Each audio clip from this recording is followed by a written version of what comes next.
Okay, so we're talking about your concerns around Kujira, Rebus, the story of Jakal, territory. Let's do the opposite. What are your favorite chains in Cosmos? What are the ones that you're mostly excited and passionate about? Ooh. Well, okay. So, I mean, I have an osmosis tattoo, so obvious osmosis. But, like, let's talk about a couple of pre-launch things. There's Mars Hub. Really excited about that. Babylon Chain. Super excited about that as well. There's, I mean, look, Evmos right now is getting a bad rap. Maybe because of the inflationary token model. I'm not really sure, but like the way that I see Evmos is, and people are like, well, it's just recycling Ethereum's token or contract standard, and so it's not interesting. I don't see it that way. I mean, Ethereum has pretty serious capacity issues. We'll eventually figure out bridging, and I'm, people ask on Twitter, "What's your outlook for Evmos?" Really good.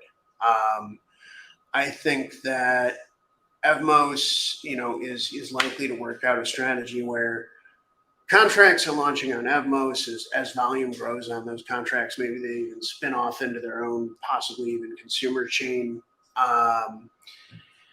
And the development of that chain has been very strong, despite the early explosion.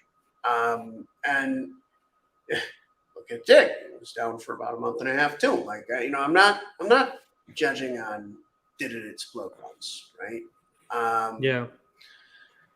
And I think what Evmos needs is like they really need some strong applications and real liquidity, real users. I think for now, like the token model definitely bootstrapped the user base in terms of Evmos stakers, holders, governance is super active, all these kind of things. The validator set is really, really nice.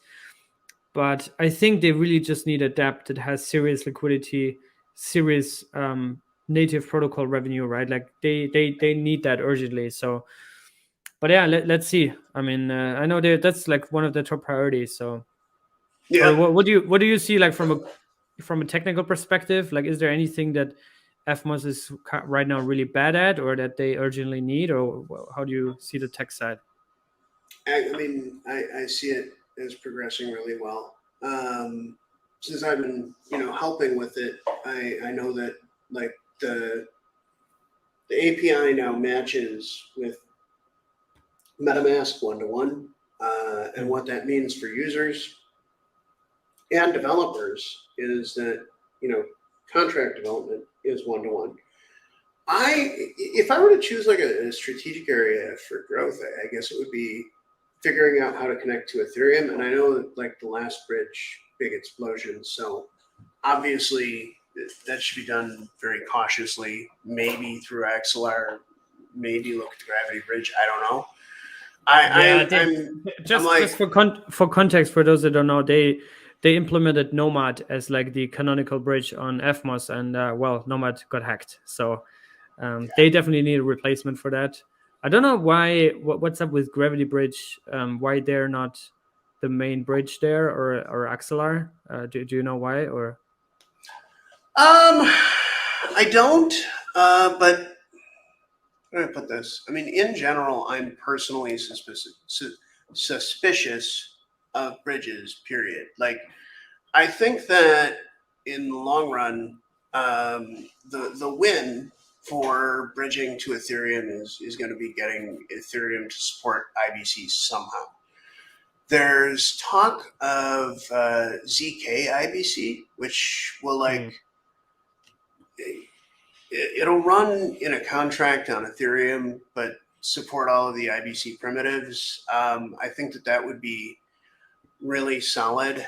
And then, you're drawing in more applications is definitely a big one. I think that they should likely look toward gaming,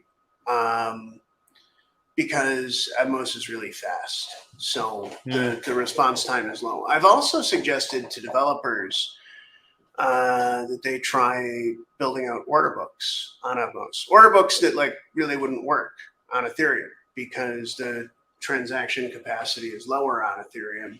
But I think that you could do it on Evmos.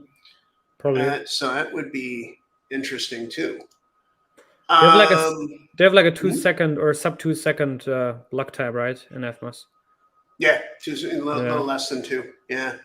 And we've got Say network that is launching, I think, even with sub 1-second block times. Yes. And then DYDX.